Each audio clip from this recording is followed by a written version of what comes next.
Welcome back to the Bong academy YouTube channel. আমি তোমাদের সৌমেন দা। তো এই মুহূর্তে সবচাইতে বড় গুরুত্বপূর্ণ আপডেট তোমাদের সকলের জন্য, দারুণ খুশির খবর। অবশেষে প্রকাশিত হয়ে গেল কলকাতা পুলিশ কনস্টেবল এবং লেডি কনস্টেবলের নিউ ভ্যাকেন্সির নোটিফিকেশন। এই মাত্র অফিসিয়াল ওয়েবসাইটে প্রকাশিত হলো। অফিসিয়ালিভাবে দীর্ঘ প্রতীক্ষার অবসান ঘটিয়ে এই মাত্র নোটিফিকেশন জারি করলো WBPRB।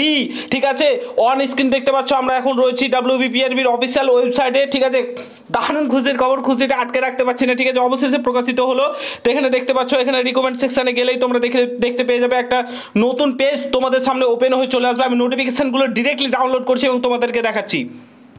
এই হচ্ছে অফিসিয়ালি নোটিফিকেশন। ঠিক আছে, এখানে তোমাদের recommend to the post of constable, lady constable in Kolkata police 2022। এখানে তোমাদের 18 থেকে 30 বছর বয়স করে দেওয়া হচ্ছে। 1/1/2024 হিসাবে বয়স হিসাব করা হবে। চলো মেন যেটা রয়েছে সেটাতে আমরা যাই। ঠিক আছে, মেন তোমাদের যে নোটিশ সেটাতে যাই।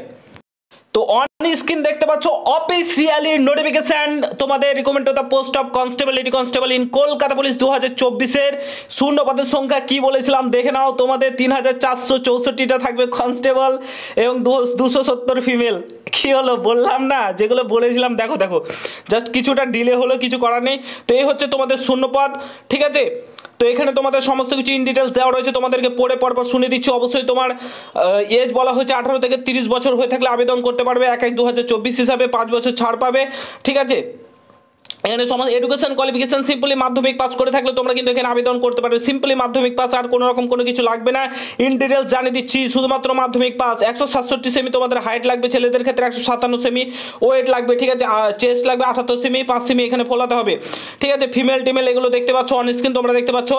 নিয়োগ কিভাবে হবে, নিয়োগ এখানে তোমাদের কি বলেছে, the post of constable shall be basis on the qualifying preliminary written test. ঠিক আছে, তোমাদের প্রিলিমিনারি রিটেন টেস্ট হবে, যেমন হয় ঠিক তেমনই হবে। তারপরে তোমাদের PET PMT হবে, তারপরে ফাইনাল রিটেন এক্সামিনেশান ইন্টারভিউ। যেমনভাবে কন্ডাক্ট করায় ঠিক তেমনভাবে হবে। প্রিলিমিনারি এক্সাম তোমাদের যা সিলেবাস সমস্ত কিছু সেম রয়েছে। 40 নম্বরের থাকবে তোমাদের জিকে, কোনো রকম কোনো সিলেবাসে পরিবর্তন হবে না। এবং ম্যাথে থাকবে 30, রিজনিংয়ে থাকবে 30। প্রিলিমিনারি এক্সামে 4টি নম্বরে একটি নম্বর কাটা যাবে। তোমাদের এখানে 1600 মিটার রান লাগবে 6.5 মিনিটে, ফিমেল 800 মিটার। তোমাদের কোনো কিছু পরিবর্তন হয়নি, সমস্ত কিছু সেম রয়েছে। ঠিক আছে, তোমরা একটু দেখে নেবে। হ্যাঁ, এগুলো তোমাদের ফাইনাল এক্সামও সেম রয়েছে। তো তোমাদের নোটিফিকেশন সেম টু সেম রয়েছে। মেন এক্সামে তোমাদের ইংলিশ 10ই থাকছে। ঠিক আছে, যা ছিল তাই রয়েছে। প্রকাশিত হয়ে গেল কনস্টেবলের ভ্যাকেন্সির পর তোমাদের 15 নম্বরের ইন্টারভিউ রয়েছে। ঠিক আছে, তো ভালোভাবে প্রস্তুতি নাও, এটাই বলবো। বিগ ব্রেকিং নিউজ, তোমাদের হিউজ ভ্যাকেন্সি বেরিয়ে গেল, 12,000 কনস্টেবলও আসছে। তো ভিডিওটাকে প্রচুর পরিমাণে শেয়ার করে, চ্যানেলে নতুন হলে অবশ্যই সাবস্ক্রাইব করে যাও। বন্ধুরা, দেখা হচ্ছে নতুন ভিডিওর সঙ্গে। গুড বাই, জয় হিন্দ, বন্দে মাতরম। প্রচুর পরিমাণে শেয়ার করে। ঠিক আছে।